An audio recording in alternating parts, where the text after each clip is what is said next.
students, welcome to Pioneer Government School. As we are doing chapter 2nd of 12th standard political science, the end of bipolarity, and in last two videos we have discussed about the Soviet Union and what were the reasons of disintegration of Soviet Union and what were the effects of disintegration of Soviet Union. And about shock therapy कि shock therapy के बाद जो है बहुत सारे जो Soviet republics थे वहाँ पर कन्फ्लिक्ट्स और सिविल वार का एक पीरियड स्टार्ट हो गया था। टेंशंस एंड कन्फ्लिक्ट्स, तो ये आज का हमारा टॉपिक है। Most of the former Soviet republics are prone to conflicts, civil war and insurgencies. कि अब जो है जो फॉर्मर सोवियत रिपब्लिक्स थी, यानी जहाँ पहले कम्युनिस्ट पार्टी का रूल था और जो रिपब्लिक्स जो कंट्रीज यूएसएसआर की कंट्रोल में थी, अब वो यूएसएसआर से अलग हो गई। अब वहाँ पर बहुत सारे आपस में लड़ाई झगड़े और सिविल वार का एक टाइम स्टार्ट हो गया और साथ में इंसर्जेंसीज यानी कि रिवोल्ट स्टार्ट हो गए इन एरियाज में।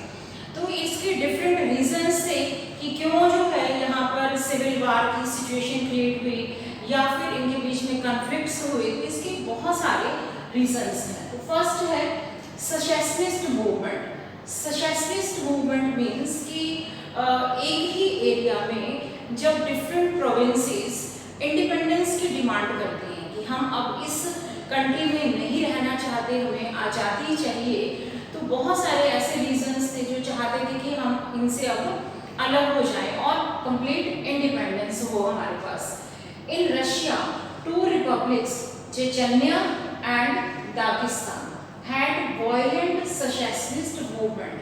तो ये एग्जाम्पल है कि रशिया के यहाँ पर टू प्रोविंसेस हैं, टू रिपब्लिक्स हैं, चेचन्या और दागिस्तान। तो यहाँ पर वायलेंट वे से सेसेशनिस्ट मूवमेंट हुए। इन्होंने डिमांड की कि अब हम रशिया के साथ नहीं रहेंगे, इनसे अलग होना चाहते थे, उन्हें आज़ादी चाहिए थी। बट रशिया की जो कैपिटल सिटी है मॉस्को, उसका जो है इसके लिए क्या रिस्पॉन्स रहा, उसने इन दोनों रिपब्लिक्स के ऊपर बॉम्बिंग करा दी और एक तरह से ह्यूमन राइट वायलेशन हुआ, यानी कि इनडिस्क्रिमिनेशन हुआ, इनको आज़ादी भी नहीं मिली और साथ ही साथ इनको सफरिंग्स भी झेलनी पड़ी। नेक्स्ट जो रीज़न था sectarian conflict. Sectarian conflict means कि टू ग्रुप्स में या दो गुटों के बीच में लड़ाई झगड़ा हो रहा, वो कोई भी रीज़न हो सकता है, लाइक रिवर वाटर को लेके या लैंड को लेके या उनके कल्चर को बहुत ज़्यादा आइडेंटिफिकेशन नहीं मिल रही, इंपॉर्टेंस नहीं मिल रही, तब वो वहाँ से अलग होना चाहते हैं। तो एग्जाम्पल है in Central Asia civil war went on for 10 years till 2001 in Tajikistan. कि यहाँ पर जो है कम से कम 10 साल तक वॉर रहा और 2000 तक ये इनके बीच में एक ग्रह युद्ध यानी सिविल वार रहा और ये जो है सेंट्रल एशिया से ये प्रोविंसेस अलग होना चाहती थी। Next in Georgia the demand for independence has come from two provinces resulted in a civil war. ऐसे ही जॉर्जिया में भी वहाँ पे भी टू प्रोविंसेस की डिमांड थी कि हमें इंडिपेंडेंस चाहिए, तो रिजल्ट क्या निकला, सिविल वार था। नेक्स्ट जोन ऑफ कन्फ्लिक्ट्स, यानी एक कंट्री के अंदर कुछ ऐसे एरियाज थे जो कन्फ्लिक्ट के जोन बन चुके थे।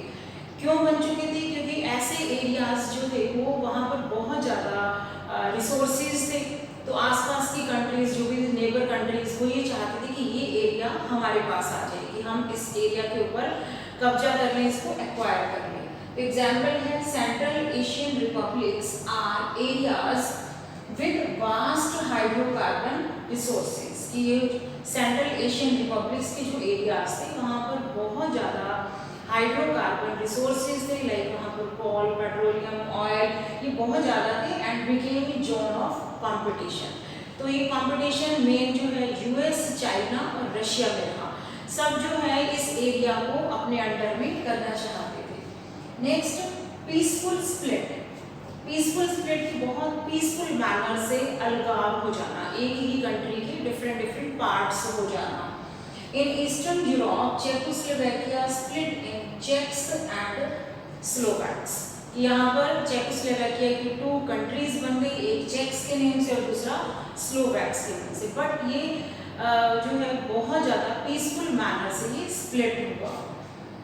सीवियर कन्फ्लिक्ट मतलब कोई पीसफुल मैनर से नहीं हुआ, बहुत ही वायलेंट वे से कन्फ्लिक्ट हुए, उनके स्प्लिट हुए, यानी उनके अलग अलग टुकड़े हो गए। इन बल्कन रिपब्लिक्स ऑफ यूगोस्लाविया जो नैम का फाउंडर मेंबर था, after 1991 it broke apart in 4 provinces. कि यूगोस्लाविया के 1991 के बाद उसकी 4 प्रोविंसेस में वो डिवाइड हो गया। तो ये जो कन्फ्लिक्ट का दौर था ये कब स्टार्ट हुआ, जब यूएसएसआर डिसइंटीग्रेट हुआ। उसके बाद डिफरेंट एरियाज में तो ऑलरेडी बहुत सारी प्रॉब्लम्स थी, लाइक अनएम्प्लॉयमेंट, पॉवर्टी की, जो कंज्यूमर गुड्स थी उनकी भी बहुत ज़्यादा शॉर्टेज थी। बट साथ के साथ उनकी विद इन नेशन अपने एरिया में भी डिफरेंट ग्रुप्स में कन्फ्लिक्ट्स रहे। हमारा टॉपिक है India and post communist countries. ये इस चैप्टर का लास्ट और बहुत इंपॉर्टेंट टॉपिक है। जैसे प्रीवियस चैप्टर में भी कोल्ड वॉर के टाइम पे इंडिया का क्या रोल रहा वो एक इम्पॉर्टेंट टॉपिक था। Same in this chapter this is the important topic कि पोस्ट कम्युनिस्ट कंट्रीज, यानी वो कंट्रीज जो पहले यूएसएसआर के साथ थी, यानी जिन कंट्रीज ने मिलके वार्सा पैक्ट साइन किया था। बट यूएसएसआर के डिसइंटीग्रेशन के बाद वो सारी कंट्रीज अलग हो गई। तो उन सभी पोस्ट कम्युनिस्ट कंट्रीज के साथ इंडिया का बहुत अच्छा रिलेशन रहा। बट रशिया के साथ इंडिया का रिलेशन बहुत हेल्दी और स्ट्रॉन्गेस्ट रहा।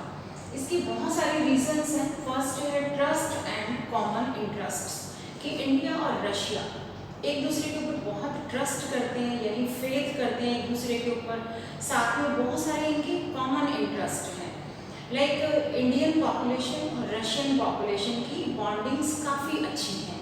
फॉर एग्जांपल कि रशिया की जो भी लोग हैं वो इंडिया की हिंदी मूवीज़ बहुत शौक से देखते हैं। साथ में जो हिंदी मूवीज़ की जो भी एक्टर एक्ट्रेस हैं उनके नेम से वो अपने बच्चों की नेम रखते हैं।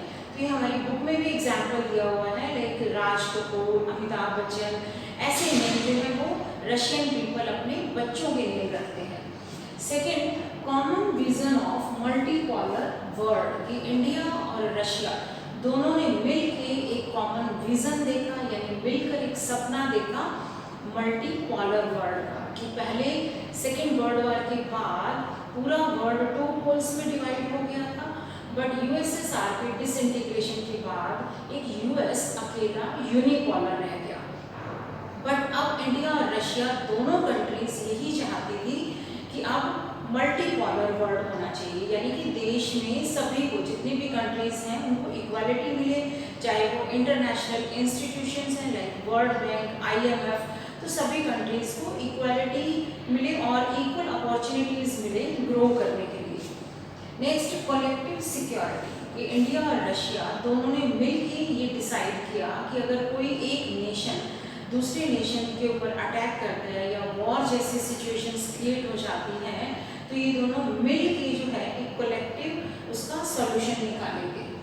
Next, Indo Russian strategic agreement of 2001, कि ये दोनों कंट्रीज के बीच में जो एग्रीमेंट हुआ 2001 में, तो उसमें बहुत सारे जो है समझौते किए गए आपस में, और वो बड़े बड़े प्रोजेक्ट्स के ऊपर, इसके अलावा जो है न्यूक्लियर पावर प्लांट के ऊपर या कॉमर्स को लेके, ट्रेड को लेके जो है दोनों ने बहुत अच्छी एग्रीमेंट्स पे साइन किए।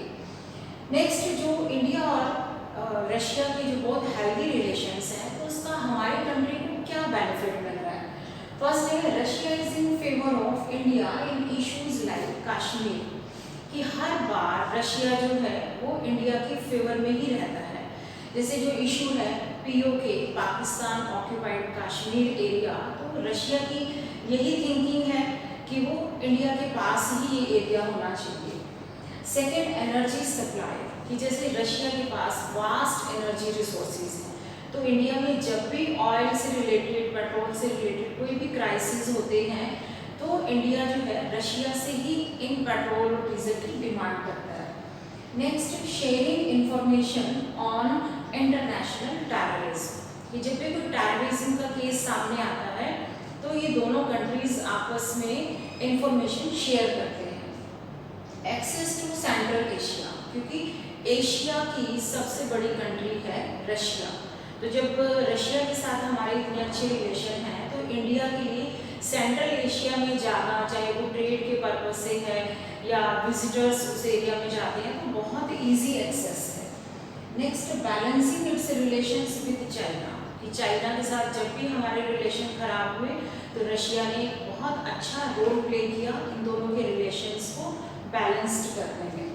Next, collaboration on various scientific projects, कि इंडिया और रशिया दोनों ने मिलकर जो है बहुत बड़े बड़े साइंटिफिक प्रोजेक्ट्स स्टार्ट किए हैं, जिसमें कि इंडिया में डायरेक्ट फॉरेन इन्वेस्टमेंट आई और बहुत सारे लोगों को जॉब अपॉर्चुनिटीज़ मिली। अब रशिया के लिए भी इंडिया बहुत तरीके से बेनिफिशियल प्रूव हुआ है। लाइक इंडिया में आर्मी के लिए जितने भी हार्डवेयर हैं वो सब रशिया से आते हैं, साथ में जो ऑयल सप्लायर भी है रशिया इंडिया के लिए, तो बहुत सारी इनकम इंडिया से रशिया में भी जा रही है। तो दोनों कंट्रीज़ के रिलेशंस जो हैं अभी तो बहुत अच्छे चलते आ रहे हैं। तो इसी के साथ ही ये चैप्टर जो है हमारा एंड ऑफ बाइपोलैरिटी यही कंप्लीट होता है। तो ये बहुत इम्पॉर्टेंट चैप्टर है, इसमें हमने सारे टॉपिक्स को बहुत अच्छे से डिस्कस किया है। आई होप कि आपको बहुत अच्छे से चैप्टर क्लियर हो गया होगा। तो मिलते हैं नेक्स्ट वीडियो में नेक्स्ट चैप्टर के साथ, तब तक के लिए गुड बाय, टेक केयर।